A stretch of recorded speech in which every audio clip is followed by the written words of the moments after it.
Assalamu alaikum, welcome back from the ad break. You are still watching Prime Live. Now my next guest joining us in studio is Mohammed Aerosol Ali, and he will be talking about his career and inspiration behind his beautiful artwork. Assalamu alaikum, thank you so much for joining us on Prime Live.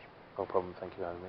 I think we'll just get into the beautiful work that given that your work is always infused with themes of social justice, faith, and identity. Can you tell us about the inspiration behind your work and what led to it? Yeah, I mean, I used to work many years ago. I was in the UK, worked in the games industry. So I've always been a visual person, playing with art since I was young. But then, what jobs can you get as a painter? And that was the kind of, I went into the games industry because of that. I thought, I'm a creative.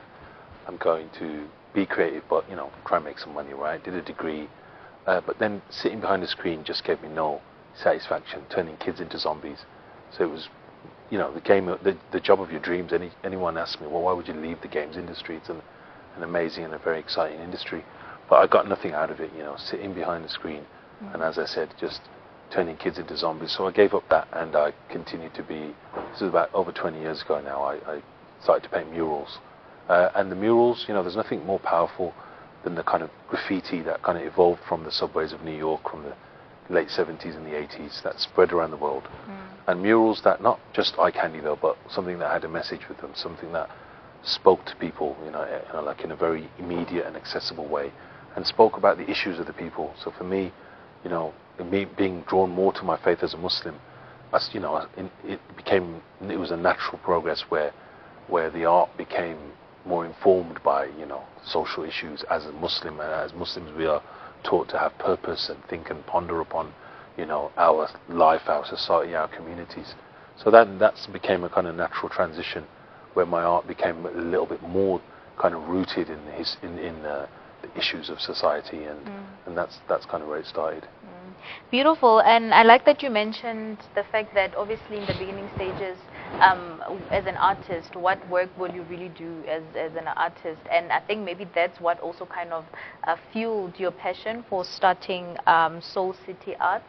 But maybe tell us more about it and the impact that it has for the art community and for people that are under it. Yeah, I mean, I was an independent artist. It's been about 25 years since I gave up my proper job in the games industry. I was an artist. I was traveling the world painting murals, and then eventually my art evolved. I was getting into theatre, live performance, and installation, and all these other forms.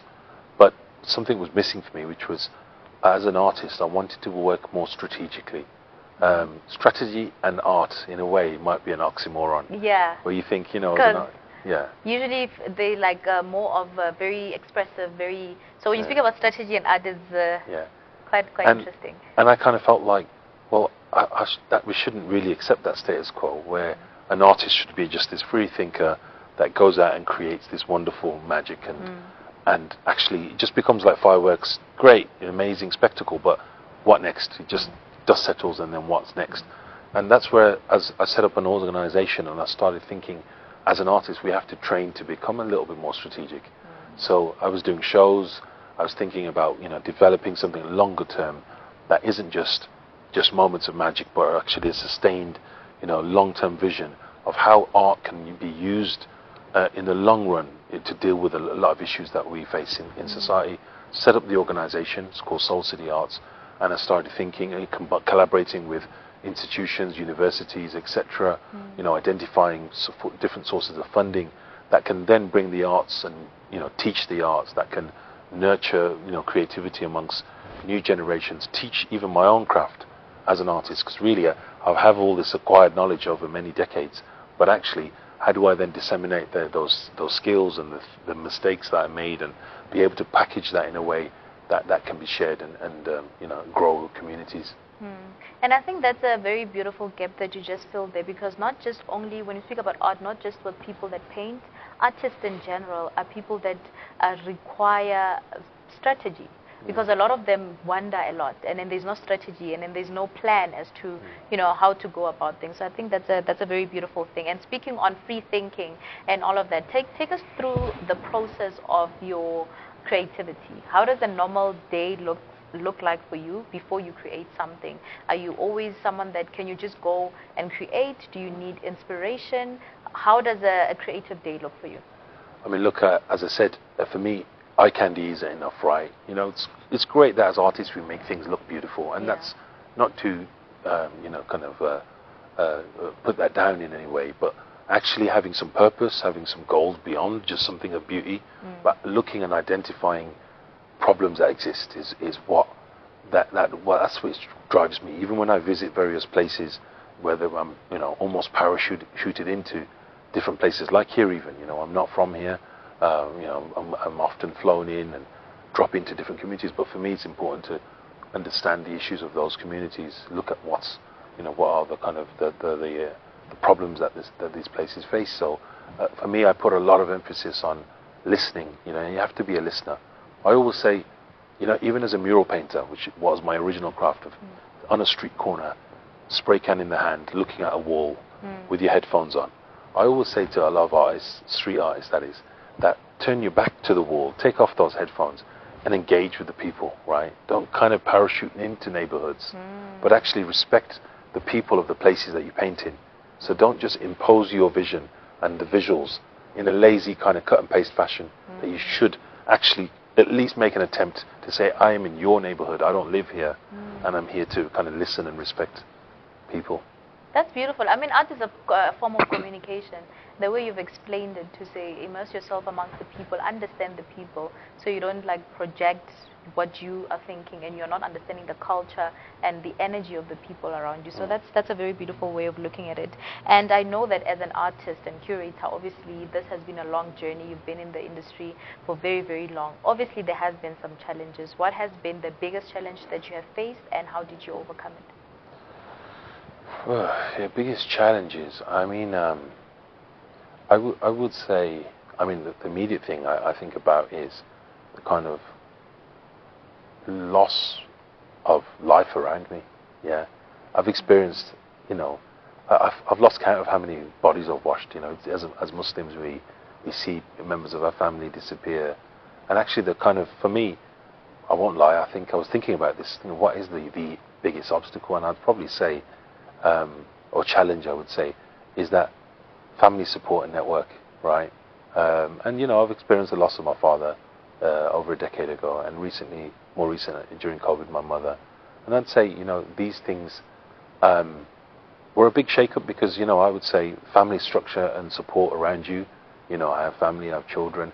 That's really important for me to focus on the work that I do, which might be going out, you know, like even now, you know, my wife is, you know, has kids to look after, and my growing children are teenagers. Sometimes I think I'm out there doing the work that I do and trying to resolve issues in the community, but I also have a family. So actually that family support is really key. And my mother was a big challenge for me, but it also was an inspiration, because I finally began to understand what legacy really means. And you understand that those who come before you, you know, what I do, and you always hear about the children of, you know, of those who have gone are the legacy of those people. And that's quite an abstract idea, I think. I never really fully understood. You don't really fully get what legacy means until you're in it and you realize that the spirit of that person to continue in their work, really our actions and what I do now, it kind of inspired me to say the strength of my mother I try to embody and inject into the work that I do. So that's been how I've dealt with the challenge of loss. It's actually made me rethink how I approach things now, and think more about legacy and what we leave behind. I'm so sorry about your loss, and may Allah continue to make it easy for you, inshallah. And just before we let you leave, as someone that has been in the industry for so long, there are artists that are now watching, or people that are looking up to you, that obviously are artists and they want to get into the space, or they are already practicing, and you know, obviously they have to grow and be big. What advice would you give them in terms of being not just an artist, but community shakers, people that are actually movers and shakers, people that are using art as a form of, you know, communicating social injustices, identity and faith? You know, it's a difficult one. I've been thinking about this, what would be the advice. There's many things I could share, but one of the points that what I like to get across, and perhaps even in this interview I've tried to engage with some of these things that I'm about to share, which is like, as an artist, people expect you to have head in the clouds and be a bit abstract and eccentric and talk in riddles even, perhaps, or maybe not even talk at all. Say, oh no, I let the art do the talking. And you might find them. I always say, just be of the people and just be able to communicate the art in an accessible form to everyday people, as opposed to art being something that remains this kind of abstract thing, quite esoteric and maybe for certain types of people only, and art remains this kind of big mysterious thing that people will say, oh, that's not really for me, you know. And what I always try and do is try and bring it to a level where it's accessible, and that would be my advice, I guess, for artists, is that how do we take the arts away from the fringes and bring it right into the center, in the everyday, in the spaces where we live, you know, and take it into places where it doesn't reach, it shouldn't be confined to posh galleries, white-walled galleries in certain parts of town.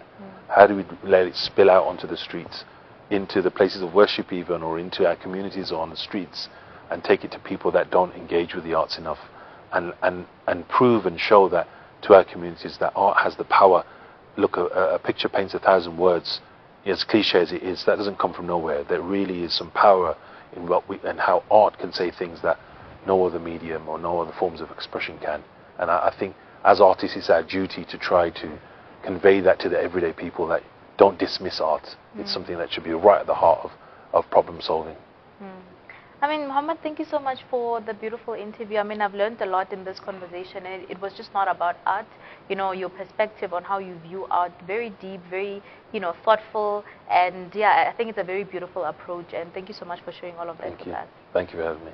Viewers at home, I hope you really enjoyed this beautiful discussion that we just had right now with Mohammed, and I hope this also leaves you looking at very differently and as an artist, and I hope you are watching and you are now intentionally or will intentionally try to create and curate art that is very intentional, you know, in the way that you approach it. But without wasting any time, let's take a quick ad break. We still have more beautiful interviews lined up for you after this, so stay tuned.